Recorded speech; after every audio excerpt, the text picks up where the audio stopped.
So today I'm going to talk about unblending in internal family systems.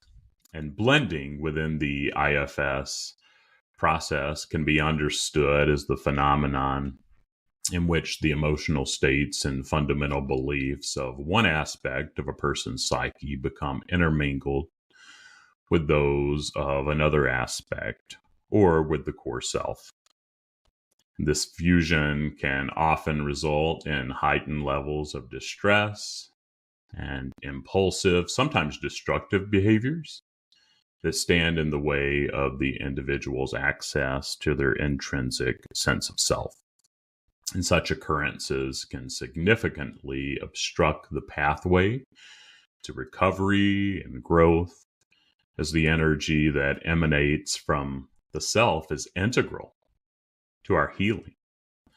The practice of unblending becomes an indispensable skill within the framework of the IFS model and the healing process. It entails a deliberate effort to distinguish and separate the overlapping parts from each other and from the self. I could have used a little more unblending in the case of getting stuck in the mud. Practitioners often use this method when you, the client, have a lot of self-energy and are working with your parts. They also use it after moments of direct access. That's when the therapist holds self-energy and talks to the parts directly. And so this is different from the inside approach when I, as practitioner, am engaging with you in self-energy, knowing that you have enough self to engage with your parts. Direct access is when a practitioner like myself holds the self in the session when you're unable to unblend and speaks directly to your parts. And when a part is able to successfully unblend, it ushers in an opportunity to shift the focus onto the client's own self, thus providing the various internal parts with the liberty to decide for themselves how closely they want to interact with the client's self, who you are at your core or not. The practitioner's deep-rooted connection to their intrinsic self-energy plays a pivotal role in guiding the unblending process. It's of the utmost importance that they, or me, when I'm in session as a practitioner, maintain keen self-awareness to discern instances when their own internal parts might inadvertently interfere with the progress of healing. And developing the ability to recognize and effectively distance these internal elements as necessary is critical. And I find I have to do that all the time in session, is to just intrinsically ask my parts to soften back, because they can tend to try to take charge of the session. And I need to remind them that they play a part, but they can trust me. I'm older now, and I can bring that self-energy to the client. And as a result, that client is able to often access more self-energy. And our systems are capable of getting what they need and healing themselves if we can trust them and trust the process.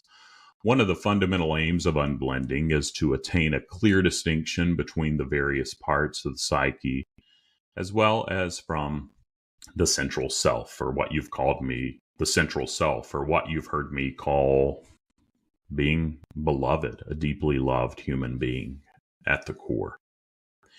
There are scenarios wherein a certain part may demonstrate resistance to the separation process, and under these conditions, pivoting towards direct access, or me as the practitioner holding the self-energy and speaking directly, knowing that I'm speaking to parts, but realizing that you, the client, may be blended and to speak to your parts directly. And this is often helpful. The act of unblending is conducive to several therapeutic benefits. It facilitates the emergence of more strong self-energy, empowers the client self to assume a leadership position in the IFS parts work journey. It improves the understanding of the target part, the part that we're focused on in that moment without external influences.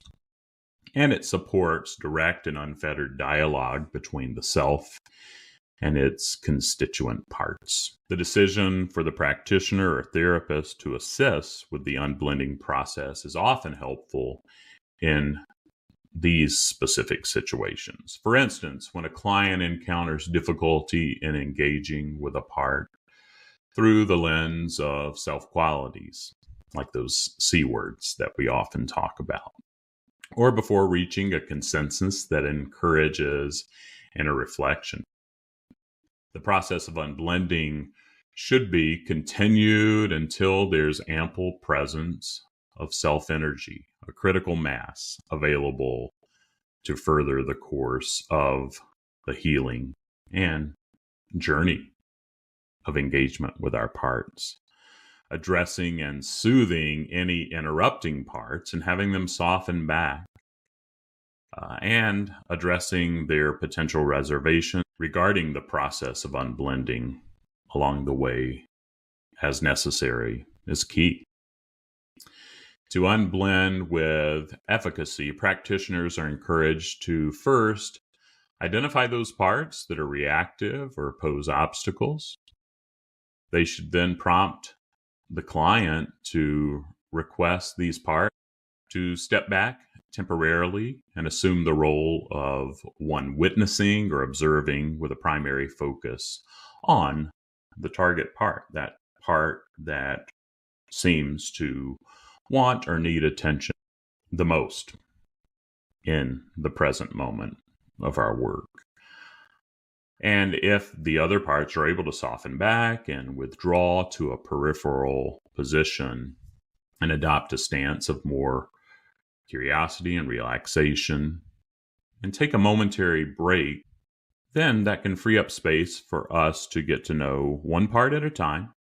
And we let the parts that soften back know that they can have a voice too, but they may learn a lot by witnessing, and we all learn more if we can engage with one target part at a time, and they will have a chance. I've also found that it's helpful sometimes to ask my own parts, and know that you can do this in your own work too if you're not with a practitioner or a therapist, but have parts maybe go into a room that has a glass where they can see me, but there's a little bit of separation. Or sometimes maybe just go into a waiting room and we'll call them back in to help them unblend. But I encourage you to experiment with how to get some of those parts that may jump in and inhibit us getting to know those parts that may not have as much of a voice, and see where that goes. And go back to those parts that jumped in.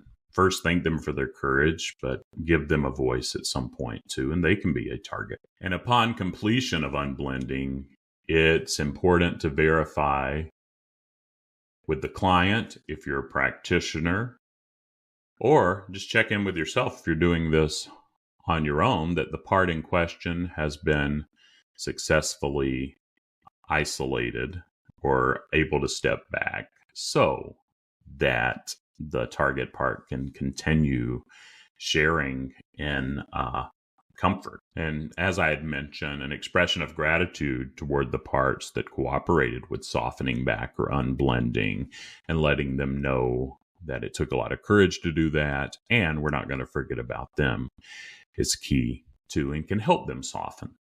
Stubborn parts that persist may require additional probing, and they may even need to become the new target or part of focus for a bit too before they're able to step back. And you can use inside or direct access techniques with this. And as the particular parts work session draws to a close, it's important to revisit the unblended part and ensure that they're still distinct and provide relevant updates to them. See what they witnessed and then update them on what happened if needed.